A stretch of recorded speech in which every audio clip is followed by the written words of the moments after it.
The beauty of the trees, the softness of the air, the fragrance of the grass speaks to me. The summit of the mountain, the thunder of the sky, the rhythm of the sea speaks to me. The faintness of the stars, the freshness of the morning, the dewdrop on the flower speaks to me. The strength of fire, the taste of salmon, the trail of the sun, and the life that never goes away, they speak to me, and my heart soars. That's Chief Dan George. And I think about our youth that are living on the street that have never really had the opportunity to go to home to community to feel that.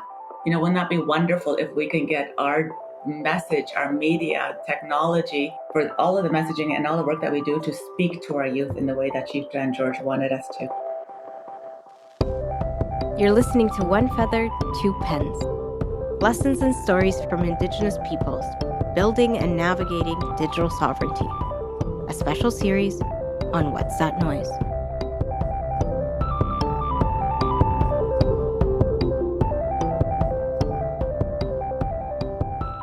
On this journey of One Feather, Two Pens, we've had the unique privilege to be able to talk to Matt and Mary, who are the directors of For Love on Netflix.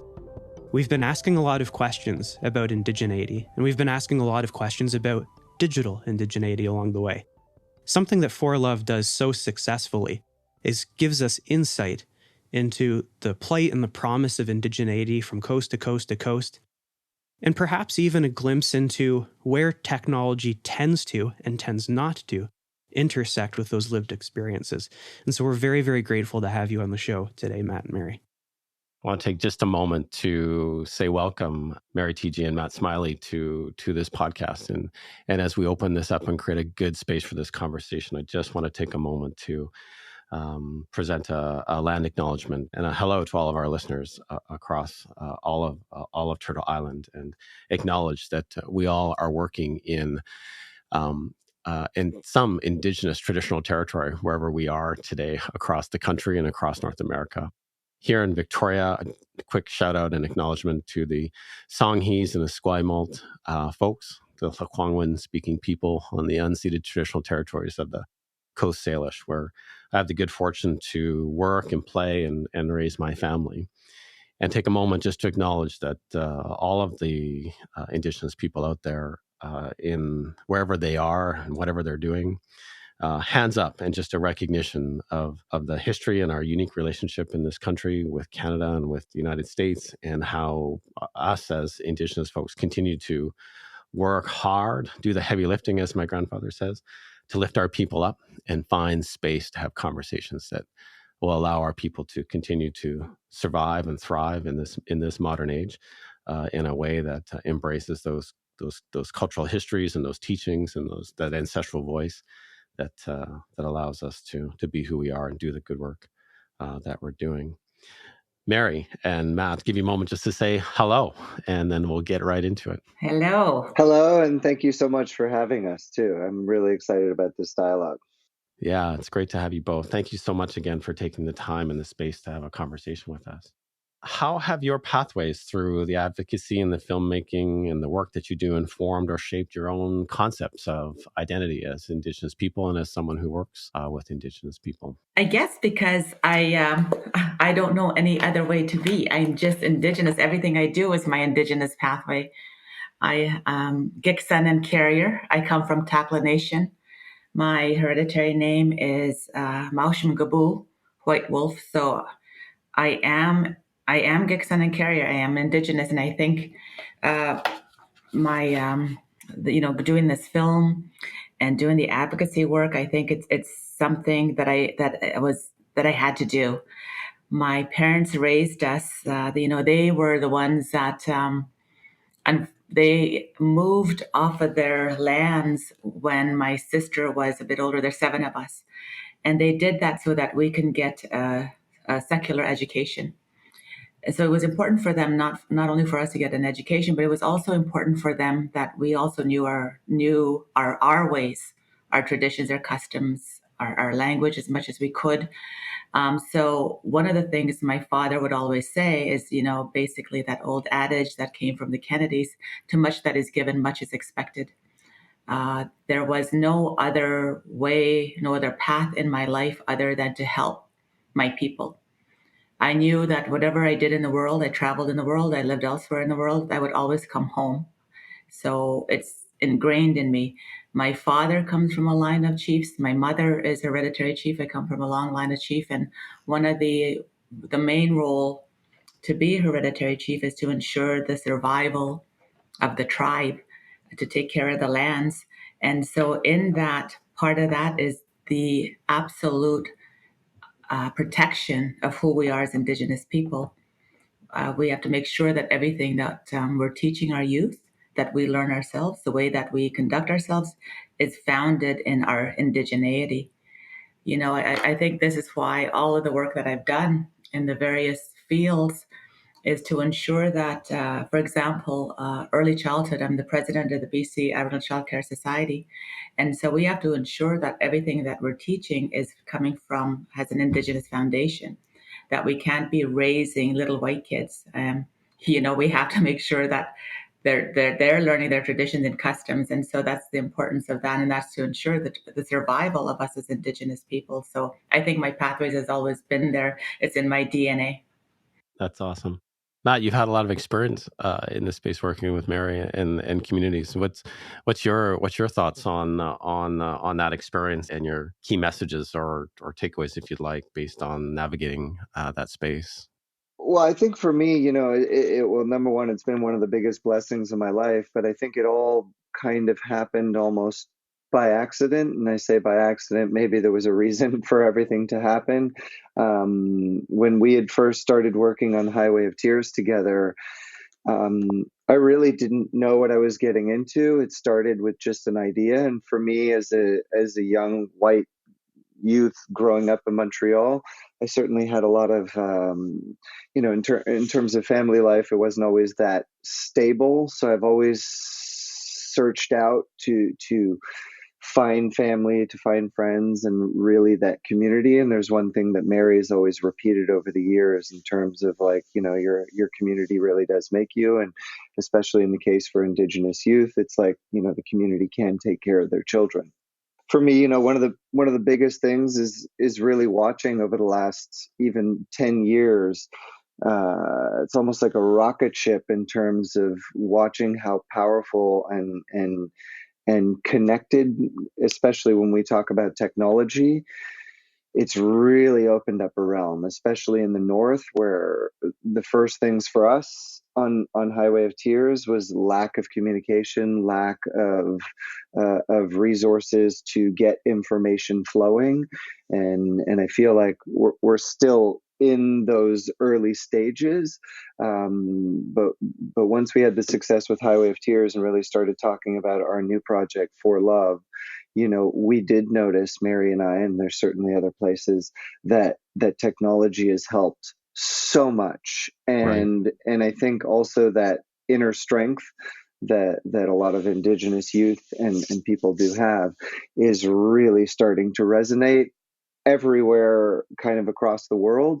And even here in Los Angeles, where I felt there was a little bit of a little bit behind in terms of embracing that. And now, I was really happy to go to Santa Monica Film Festival the other day and see that they had films program, they had Quanah Chasing Horses film, and really just empowering youth. And for me, that's cool. And it shows, like, people like Mary and also yourselves empowering youth. I'm seeing how strong that is now, and I think there's nothing better. And for me, I'm just happy to kind of be play a small part in that.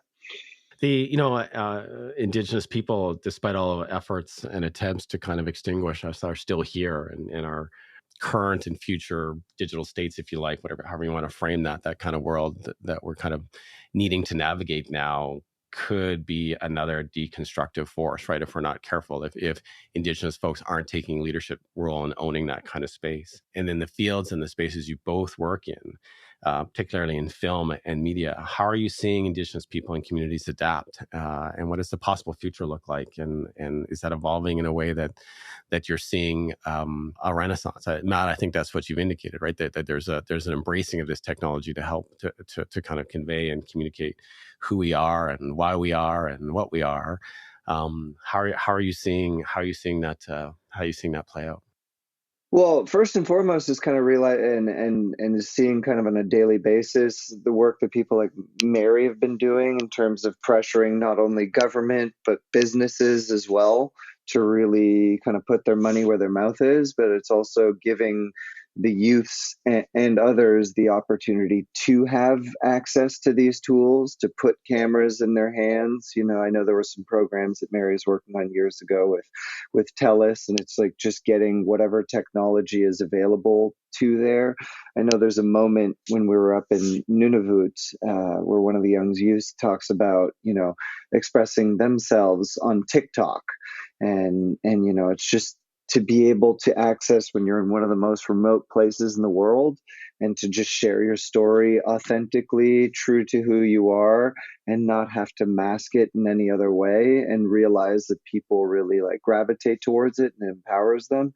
I think we're really, you know, that to me is a huge success formula, and I think we're just starting to scratch the surface there, and watching some really powerful Indigenous storytellers too, and watching that shift. It's like even with Mary and I's work together, I know she's been predominantly a writer over the years, and then morphing into this, you know, filmmaker with a powerful voice, and just really curious to see all these stories that she's also, you know, absorbed over the years. So to me, just that compounded all over, you know, Turtle Island, I think it's going to be some really interesting stories. Yeah, I think Indigenous TikTok is quite a thing. I have to admit, I've only kind of touched the periphery of that, but it seems like just like an amazing kind of space for our people to take some real ownership and be authentic in who they are and what they want to share. And some respect, I wish I was a decade younger, perhaps, or a couple decades younger. I might be able to actually use that space. Yeah, to hope for anyone. Mary, help me with the pronunciation, because I want to make sure I get it right. Lachgibu. As a proud member of that Wolf Clan, and as an executive director, and as someone with a hereditary chief lineage and responsibilities there, and a really future forward looking kind of perspective, I think that is so focused on lifting our people up. What role do you see leadership and other folks in similar positions like yours in terms of guiding our path forward in this digital space? There's a lot to be said in that question, and there's something that you stated earlier, Lawrence, that I think really resonated with me, is that, you know, if we don't take the leadership and guide this, you know, this digital place for Indigenous people, you know, we're just going to be sort of pan-Indian or just, you know, non-Indigenous looking. The one thing I'll tell you, like, as you know, like our people, we're still here because we've been adapting. Regardless of what has happened to us, are atrocious, the atrocities that occurred to our people, we were able to adapt to the modern day to ensure that we're still Indigenous and to protect our people and to protect our children and our youth. Like, that is at the core of who we are. So when we think how we adapt to the world, like the digital age is absolutely adapting. We really saw that through COVID, and we also saw the pickup of Facebook. As I said, the to Facebook in our communities is that we're able to adapt. That's how we survived, and that's why we're still able to celebrate. We also can't forget who we are as Indigenous people, because we are all storytellers. Everything about us is we're oral people and storytellers. So you think about all the myths or the legends, the myths, everything that we've that is core to who we are. We have our adach in our language, you know, that's our stories and the ways of being. We have our governance structures. We have all of these that comes through our stories. So innately, we're poised to be the leaders in the digital age. We also have the way that we view things is very different. The way that we see the world is very different. And so we may be utilizing the modern technology, but the way that we view things, the way that we see the world comes from our ancestors.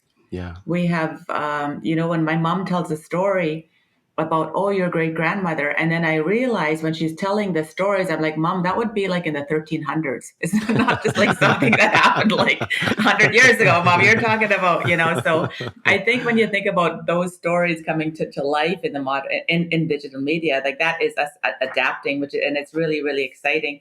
And of course, our people on Instagram and TikTok and Facebook.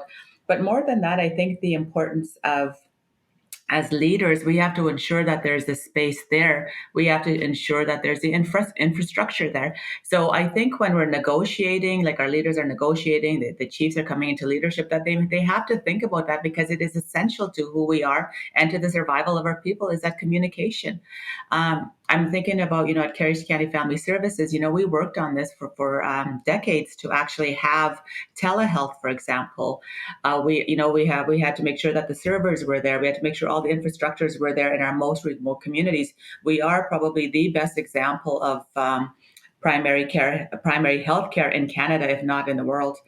We have some of the best doctors and specialists that actually provide service directly to my community, and we're remote, very remote. So, just the use of digital media, all of the technology, it's an exciting time to be in this space.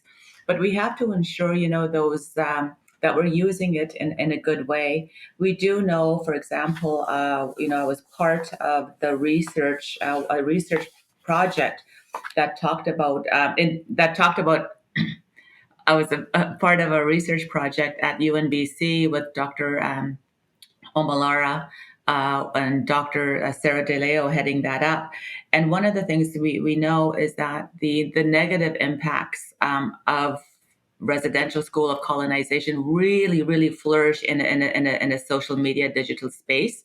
So we really have to ensure that we are protecting our youth in that way.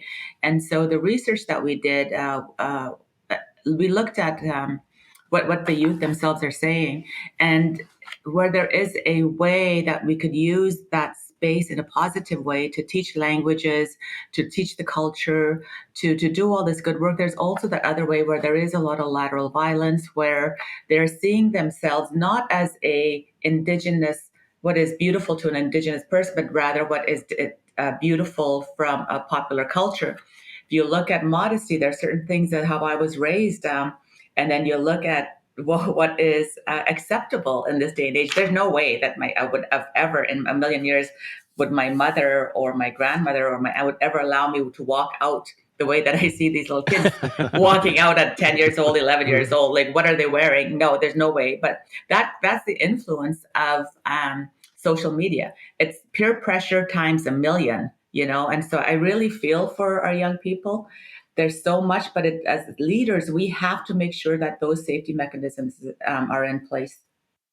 Mary, something you and I have in common is that we're both trained in communication studies. And so I suspected that Marshall McLuhan is somebody that may have resonated with you. Mm-hmm. I'm thinking about medium as the message. And when I hear you talking about protection and security, but also nurturing and progression, I wonder, what does Indigenous tech mean to you? When we talk about TikTok and Instagram and Facebook, we are talking about colonial platforms that can be re-engineered potentially, that can have spaces that are facilitated, that can be reclaimed and redeployed in certain ways. But in your experience, and this isn't an exclusive question to Mary, I intend this for Matt as well, what does Indigenous tech look like to you?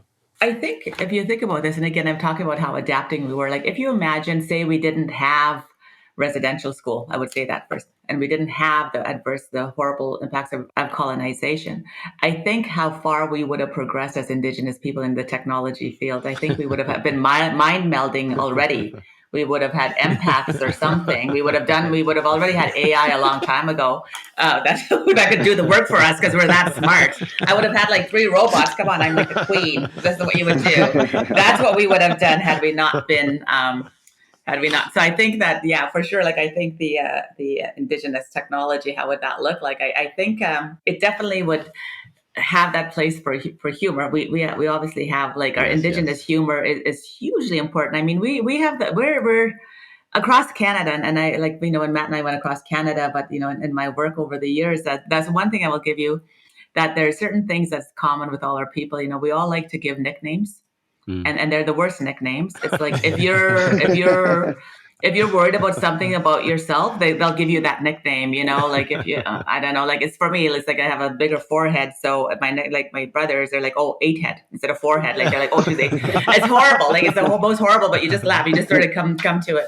So you have this whole comedic place. But I think in Indigenous technology, it definitely, like it has to be, as I said, there has to be safety places. There has to be what we're doing now. The language is really important, and I do see a lot of good tech there for languages. We have First Voices that really needs to be, I think, upgraded and done better, and more user friendly.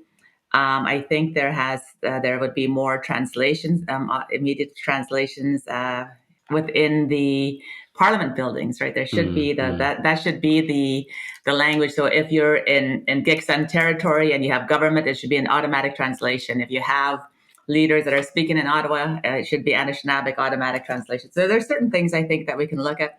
But I think when it comes to film and the way that we're expressing ourselves, I really, I think I see a way that we can make it easier for our young people to tell the stories, and we need to make it easier, definitely, for our elders to capture their stories, so they're not so afraid. And like I was saying, that some of our elders now are learning how to use a computer, but how could we make that easier and gentler for them? So I think that's what we'd have to have, like the principles of what Indigenous technology would look like. Think about this too, like the old, the sort of stereotype, oh, if you take a picture, you steal my soul. There is something in that, because definitely one of the things when we think about our holistic well-being is that spirituality. How do we ensure spirituality resonates within technology? Yeah. And just a little story, like through COVID, I knew when that was coming down, and my mother, although she is very Indigenous, very spiritual, and like it's because she's got her Indigenous spirituality, she's also Catholic. I mean, that's how they were raised, many of them. Yeah. So she says, I don't care. I'm gonna do everything. I'll pray to every God to make sure my kids are safe. So she does. She's Catholic. She does. So anyway, so it was. If you remember, COVID happening just before March, before spring. So having the ability, we were organizing, getting the ability for the priest to do a virtual mass for Sunday, Easter Sunday, which was hugely important for our people. We actually had to try to get a special allowance from, I don't know, the bishop or the governor of the church, I don't know, whatever they're called, to actually do that Sunday mass virtually, because it was so new. So there's ways that we can do, I think, include the spirituality in some way. Because it's been conveyed to me through my mentors who are chiefs and elders in our community that technology has really caught up with the Indigenous way of doing business, right? In the sense that it's in many respects is a reflection of that oral kind of sharing and storytelling, where you have this whole kind of space where you can have these conversations and everyone can bear witness to that. So it's really important that that's done in a good way, in a responsible way. I think, to your point earlier, too much that is given, much is expected, which resonates with me, because my grandfather would say, you have a responsibility to go out there and do the hard work. Go do it, and take some joy in doing that hard work. The work you both do is just amazing, and you need to be, super applauded and thanked for all that heavy lifting you're doing in the film space and the storytelling space you're in. Matt, does that happen when you're out there kind of designing these processes with Mary and community? Is that intentional? Like, are you having these conversations out loud, or are these things happening by accident or by design? And either way is fine, as long as we get there. I'm just curious as to what that process looks like for you both. Yeah, that is a great question. I would say it's a mixture of both, mainly because outside of the advocacy work and outside of the filmmaking, first and foremost, we're friends. And I think that dialogue in terms of going through the journey of Highway of Tears, but really on For Love, was built out of that friendship, and it was listening to each other and kind of, voicing what was happening and what wasn't happening across the country. And I think it was kind of a thing, especially in following the work that Mary's been doing on the ground, and really pushing legislation and getting communities to really change, was how could we really showcase that, but also just showcase that love that everybody has for their kids. And I would say that really is, it's split right down the middle, because a lot of it is outside of, a traditional mode of thinking. It's just kind of joking around or just sharing, personal experiences and then going along on it. And I think having that journey when we're talking here in terms of technology, obviously always on the phone, but having that liberty for us to really go into communities, but communicate beforehand, expedites, because we're able to have certain relationships, whether it's on Zoom right at the beginning before we're shooting, to dive in and spend, we were always limited in terms of time that we had. So it's building those stories and building those relationships very quickly. And in terms of just building out a story, I think the two of us together really formed out of an informal mode into really, which I think is where the heart is, essentially. Matt and I are a really good example of utilizing technology with the old ways. I'm not that old, but I'm not like that technical savvy. I'm not like a freaking elder. I will never use that E word ever. I don't care if I'm 90, and it's not going to happen. No, I think, but Matt is very, like, he's so astute. Like, I think Matt, like, I call him, I always say this, he's my brother from another mother. Because he really is, because he's got the Indian heart. He definitely does. And I think that's why we work so well together, because Matt is really, like, he's in LA. So he's got sort of the pulse on what is kind of cool and all the different platforms, and is very savvy at it. And thank God for that, because I'm not. I'm like, you saw me with just getting these damn headphones working. I'm like, okay, just go do it. Like, this is what I want. And this is what you're going to do, Matt. And so Matt is really good at that. But I think the connection that Matt has with the young people it's just beautiful to see. Every community we went to, Matt is there with them. He's teaching them how to use a camera. You could see that in the film, like when they're running. It's a beautiful thing. So it's really looking at Matt's values as a person that align with with the Indigenous ways of being. And I think that's what's really cool, is that we're going to need partners. And of course you're going to know that we need partners. We need, and I don't like this real word allies, but it is like extended family that we've adopted into our clans, into our hearts to help us in this digital age, because we're not going to be able to do it alone. Eventually, we're going to master it and we're going to lead it. But right now, we need the Matts of the world, but to help us. We'll get rid of us later. The medium is the message. There's so many implications for this. Mary, what do you think of this medium and taking risk here and using this kind of space to tell stories in a way that have never been told before, and using technology in a way that we haven't used before to kind of help build up and lift our people up? There's some risks there that it might be depleting, or it might be extractive if we're not careful. Well, I think when you think about the importance of the message, right? The messaging. I think when you look at the way that I was taught, the Creator has given us all the skills, tools, innate abilities to make us who we are and unique. All the strength and all the ways of the way that we think. We're each unique in the way of thinking. All of those tools and abilities and traits the Creator has given us, it's for us to pick up those tools in order for us to help each other, in order for us to make a good world. And so right now, let's think about what the priorities are. We know that the opioid crisis is killing our people, or especially our young people. We know that. And where is that coming from? We know that it's the impacts of residential school and all the abuses that we've suffered. And so for us, the importance of the messaging for the young people, we need to use all the tools that we have. And the tools right now that we have is technology. It is social media. Let's say it like that. You have them on the phone. Like we're always on the phone. We're always on our cell. Let's just, we're always on it. I think that's what we need to look at. And so I know there is risk there. We understand that, with all of the, as I said before, the sort of the lateral violence, the peer pressure, we know that, but we have to really put our minds together to say, how do we utilize this tool that the Creator has given us to better the lives of our children and those that are yet to come? And that's what we need to think about. I think the messaging as well is that when we think about all the impacts of residential school and colonization and the abuses and the statistics, we know I'm 7 times more likely as an Indigenous woman to go missing or be murdered, 7 times more likely. Wow. Youth are 6 times more likely to commit suicide. We have the highest rates of anxiety, depression, all of these issues, physical illness. Like we have these horrible statistics, but we have to make sure that our youth aren't defined by that. We have to make sure our people aren't defined by that. That I'm Indigenous because I am a strong Indigenous woman. I come from a long line of chiefs. This is me. You have to instill that pride in our young people.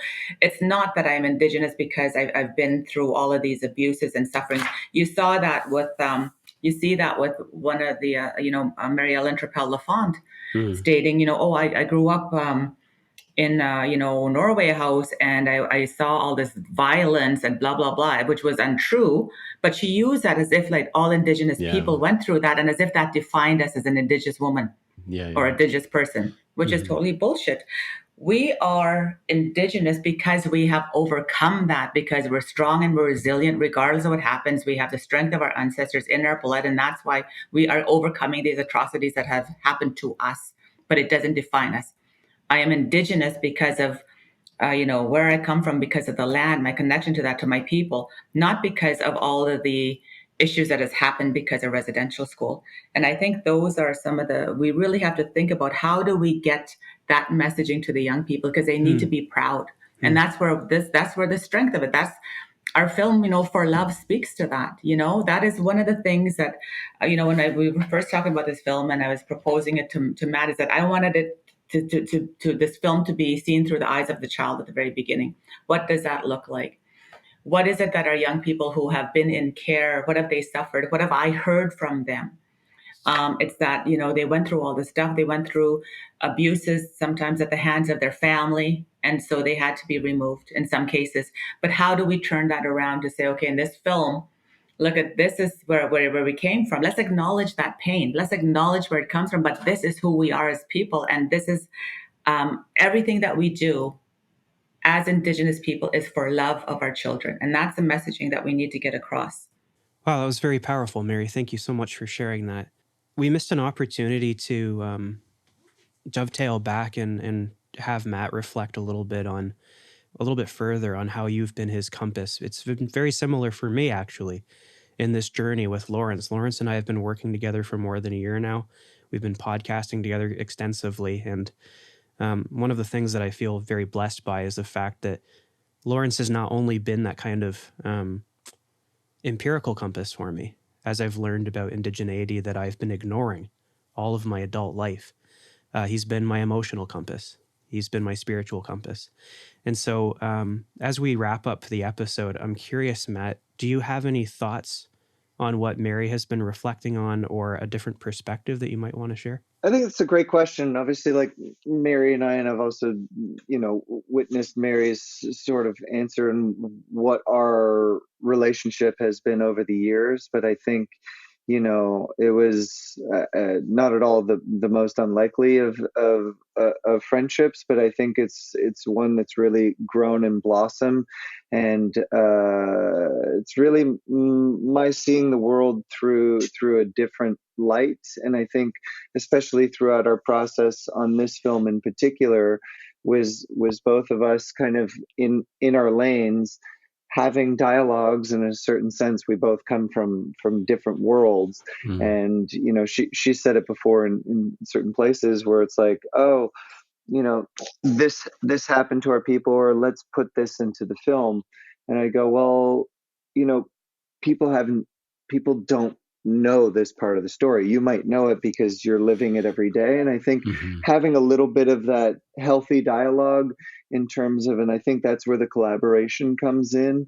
And I think, yeah, I use that word lightly too, in terms of the ally, but it's in terms of friendship, is learning more about the other person, and also not letting them take for granted some of the things that other people might not know, to help them understand their situation. It's like any one of us, even in our four-way conversation here, we might not know, what's happening outside of the box, and we can only see what's there. And I think that's been one of the beautiful things of our friendship together, is really being open to that dialogue, and we've tackled some pretty heavy topics, and I think the biggest part of that success is not forgetting to laugh and to have humor, and to enjoy the process, because it is, and I've seen it not just with Mary, but everywhere we've gone, across the country.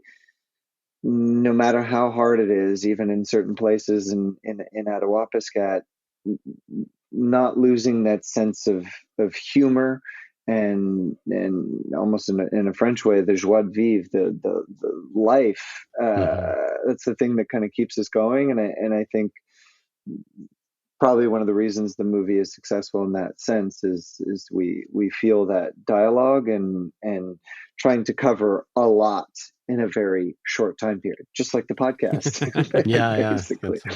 That's amazing, just simply amazing. I want to just say hands up and thank you to both of you, and to Matt for your kind words. I think just just thank you for the work that you do, and the heavy lifting you're doing to lift our people up and create that space that you are, in a good way, and doing it with love and generosity and a real intention. And as we wrap here, as we kind of let you go, what is next? There's a couple of screenplays. I started 2 so far, but we're going to be working on a couple of screenplays. One more lighthearted and humorous. You have to remember that the 2 films that we did has been very heavy. So, something more fun, possibly more mainstream, I guess, an actual film. Like, that's what I like to do. Like Dumb and Dumber Part 4. Yeah. And of course, I'm forever writing this book. I've just never finished this book. And the one chapter that I'm actually writing on is my when I traveled across Africa, lived in Africa, and how I ended up in a Moroccan bath, all naked and being scrubbed by a bunch of Arabic women. And so that's my chapter I'm working on now. So I'm doing something. But I think just this conversation before we end, I really think what Matt said, and I wanted to make that point, is that we are the epitome of reconciliation, because Matt, right? Absolutely, I'd say, well, no, Matt, that's already. He goes, well, people don't know Mary. So he would say, this, they don't know this. We need to include that in the film. So there had to be that give and take. So we are a non-Indigenous man and an Indigenous woman. We are the epitome of reconciliation. But when we think about Indigenous media, we really have to think, what is the intent of the media? We have to be very clear.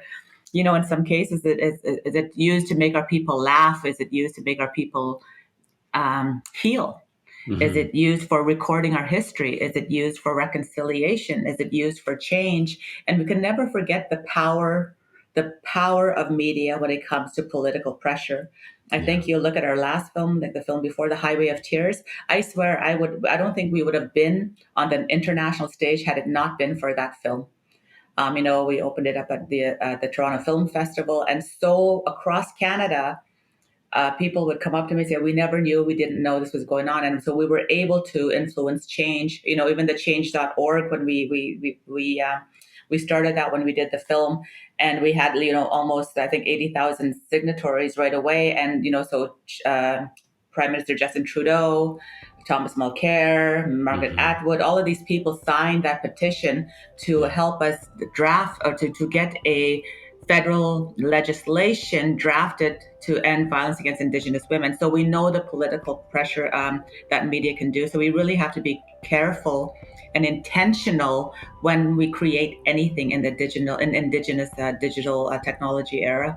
So I really think that again, possibly having that working group to develop those principles, to look at what that looks like, and to really be strategic as to how we're going to get that, and ensuring that we're keeping our children, our families protected, and also protecting our indigeneity as well.